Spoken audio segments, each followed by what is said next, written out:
तुम्हारी नजर क्यों खफा हो गई। हमारा इरादा तो कुछ भी न था।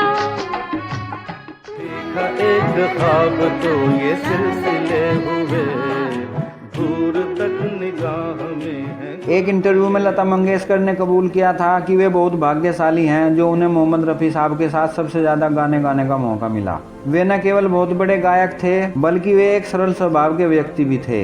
वे इंडस्ट्री में सबका सम्मान करते थे। एक दूसरे इंटरव्यू में लता जी ने किशोर कुमार की महानता को भी स्वीकार किया। हालांकि लता मंगेशकर एक उच्च शास्त्रीय संगीत से प्रशिक्षित गायिका थी।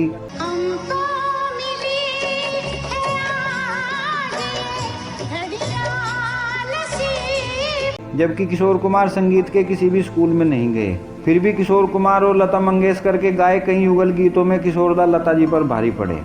खो गुम है किसी के प्यार में दिल सुबह लता जी ने आगे कहा कि उनकी आवाज की रेंज में इतनी गुणवत्ता थी कि अन्य सिंगर्स को किशोर कुमार के करीब आने के लिए भी कई दिनों तक किसी भी गाने का बहुत मेहनत से अभ्यास करना पड़ता था। आके सीधी लगी दिल पे जैसे कटरिया, ले गई मेरा दिल तेरी तिरछी नजरिया। ये मस्ती के नजारे हैं तो ऐसे में।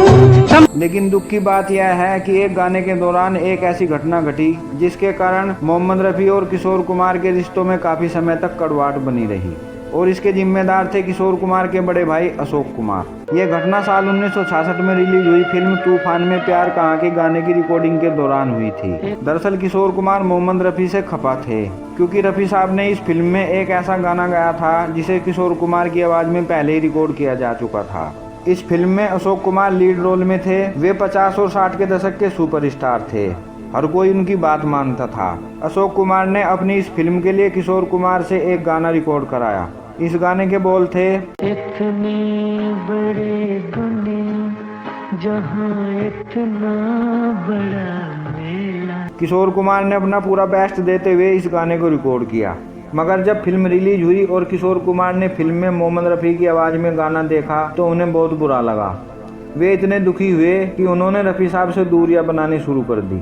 कुछ दिनों बाद अशोक कुमार और किशोर कुमार एक रिकॉर्डिंग के सिलसिले में एक स्टूडियो में गए। वहाँ उन्होंने देखा कि वहाँ मोहम्मद रफ़ी साहब बैठे हुए हैं। अशोक कुमार ने रफ़ी साहब से बात करनी शुरू कर दी मगर दुर्भाग्यवश किशोर कुमार ने उन्हें अनदेखा कर दिया। रफ़ी साहब तो कुछ नहीं समझ पाए मगर अशोक कुमार सब कुछ समझ गए। वे किशोर कुमार को लेकर तुरंत वहां से चल दिए।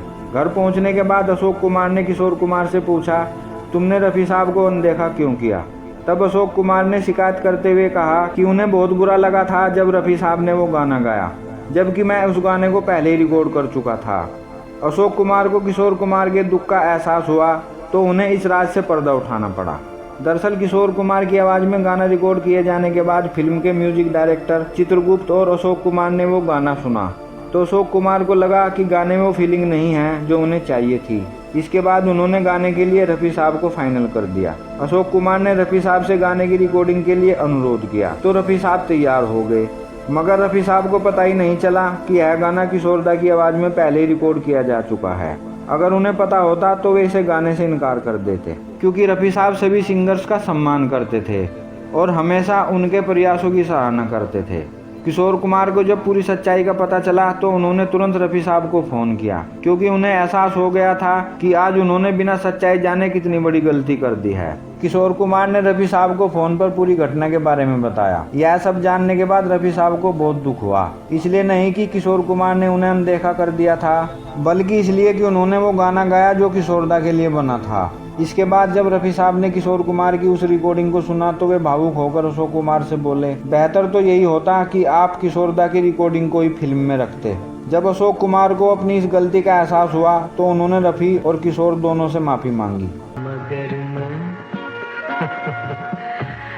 कितना अकेला। मगर दुख की बात तो यह है कि यह बेहतरीन गाना कभी रिलीज ही नहीं हुआ, न तो फिल्म में और न ही ऑडियो में। तो ये थी वो घटना जो दो महान सिंगर्स की दोस्ती में दरार पैदा कर रही थी। दोस्तों, हमें उम्मीद है कि आपको हमारी यह वीडियो जरूर पसंद आई होगी। वीडियो पूरा देखने के लिए धन्यवाद। पर तुम्हें लिख नहीं पाऊं मैं उस